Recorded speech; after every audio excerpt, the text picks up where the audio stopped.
Hello everybody, we're moving on to a different form today just for a little bit of a distraction. Getting some large bowls in to get in this next gas firing. Just doing a little of the trimming today. I'm going to do the trimming today. Really important when you handle these that you handle them with as much hand to surface contact as you can so you don't warp anything. This is on the drier side of leather hard compared to what I usually trim at so I don't deform the lip and things.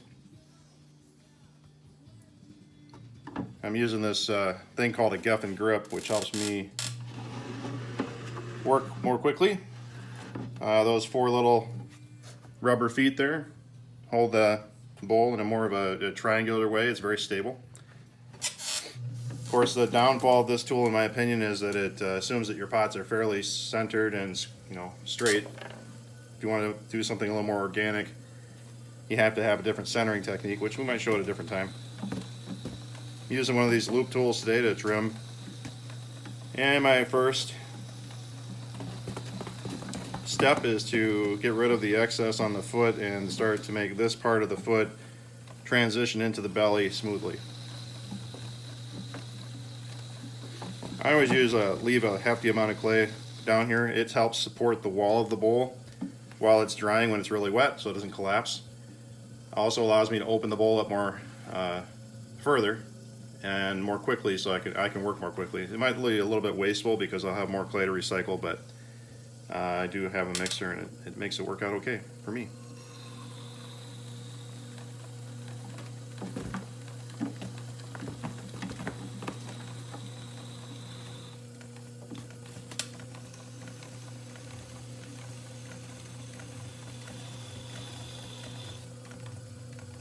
I like to feel this too with my fingertips, just to feel as when I was throwing the bowl. I like to feel that contour and see how that's transitioning and whether I like that contour or not. Make some adjustments. I also consider the proportion, the width of the foot ring compared to the width of the lip of the bowl when I'm working at this point, and that's how I decide, well, how wide is the foot going to be. I'm also thinking about what is this bowl going to be used for. I really like it when I hear back from my patrons and my collectors, that buyers, that they're using the pots and they're also display pieces. The use thing is really important to me as a potter, that people use my stuff for something other than decoration. But you are the end user, whoever ends up with the pieces, and it's your right to do whatever you want to with them. I don't know, from a philosophical standpoint on my end, I like to hear that multiple things are happening. I get to share in those celebrations that you use these for with you. Okay, I'm kind of liking that. I also like to give my foot a height to it.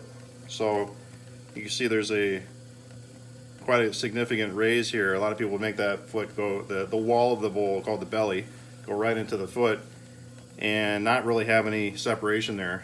I think that's kind of a dangerous situation to be in, because if you're glazed on the side, I like to use my glazes so they do something called running, which means they're blending as they melt, and they're going to move. Most of my glazes move at least 1/4 of an inch in the firing down the wall. This axe, I never glaze this part.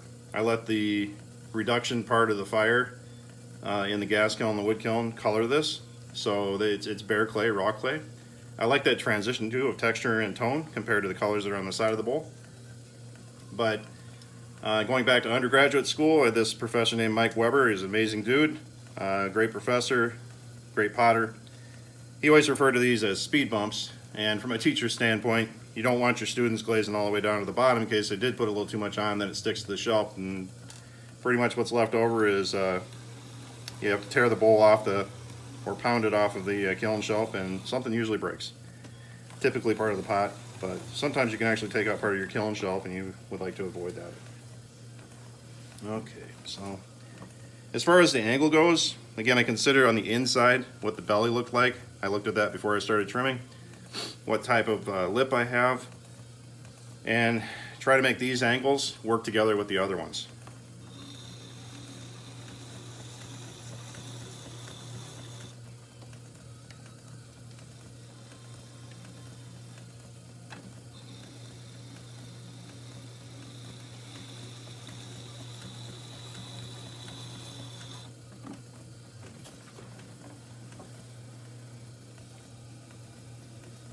And I'm working at a fairly slow trimming speed. I see a lot of potters that really crank it up to full speed, and you know, it works for them. I think that's a little out of control for me. I do like to see what's going on, and if I do accidentally start to make a mistake, it's not always that hard to catch myself right in the middle of the mistake and avoid ruining the entire bowl. This trimming part needs to be slow and methodical in my opinion. These tools are sharp, so what can happen if you're in too much of a hurry, and I've done this too many times to count, embarrassingly slow, but you can really dig into that clay and catch the clay or jab the clay, and it literally has so much grip it pulls the whole piece right off the wheel, and now you have nothing. And I have 2 days into this pot so far. No, it didn't take 2 days to throw the piece. I think if you watch them pottery videos you know that, but part of those days is checking on them, kind of like a pet you might have. Do you have enough food? Do you have enough water? How you doing today? What's going on? What do you need? When the pot's drying out, I had actually moved this several times onto different bats so that the foot would dry evenly with the lip. The lip tends to dry more quickly because there's not that excess clay up there.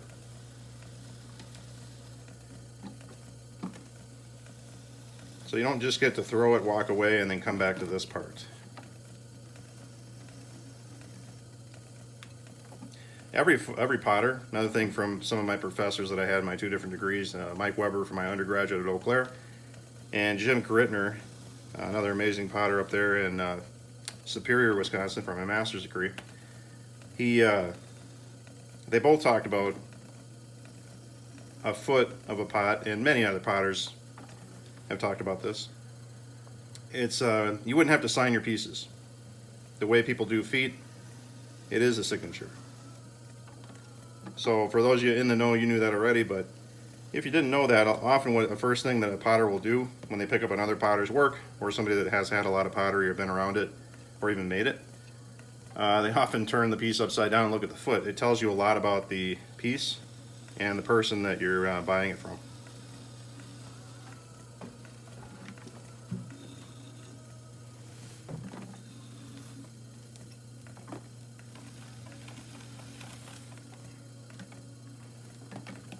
I like to run these larger bowls. Sometimes this foot is referred to as a pedestal foot because it sets the piece up off the tabletop. I like to have that on these larger pieces. I will often put a different contrasting glaze on the inside of the foot ring here. This is the foot ring. That is a contrast to these. A nice little surprise for whoever has to clean the bowl and or the person that picks it up and looks underneath there. It's just something a surprise to throw in. I've been doing that on my mugs and anything with a pedestal foot in the last couple of years. It's just been a fun little offshoot that I've tried out. Okay, so I think I'm pretty close here. Most potters will check to see if they're done with taking away the thickness. They will do several checks. You can pick it up very, very carefully, and you can do a pinch test all the way down. I'd have to set this down, and I don't know if it'll really show on camera. But I can put my inside hand, my outside hand all the way down through here and see if the wall is fairly even. Usually it's a little thicker down here. I like to leave it a little thicker down there for durability purposes. Because again, I expect people are going to be using these. And if it was just a piece that was meant for display only, it could be much, much thinner because you don't have to worry about people scooping here, maybe setting it on the counter a little bit too hard, loading it in the dishwasher, washing it in the sink, all those things. You got to think about those as you're designing. Something else I'll do is I'll flare this lip out a little bit from the wall.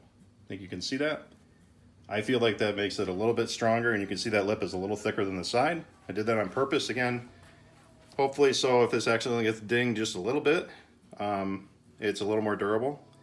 By no means would I ever say it's a good idea to take a wooden spoon, metal, or anything else and bang on here to clean it off. I really suggest you don't do that if you have bowls like these. These are not devices that are meant to take that aggressive use of a tool. I just suggest wiping off your spatula or whatever. I know it's kind of annoying. It's much more fun and fast to bang off the excess food or whatever stuck to there, but your piece won't last as long. Okay, and then the final step is I'll just put my stamp inside here, and this is ready to dry. Hope you enjoyed the video. If you didn't want to listen to the voiceover, I apologize. Trying something new today. Next time, maybe hit mute and you can just watch the trimming. Have a great day.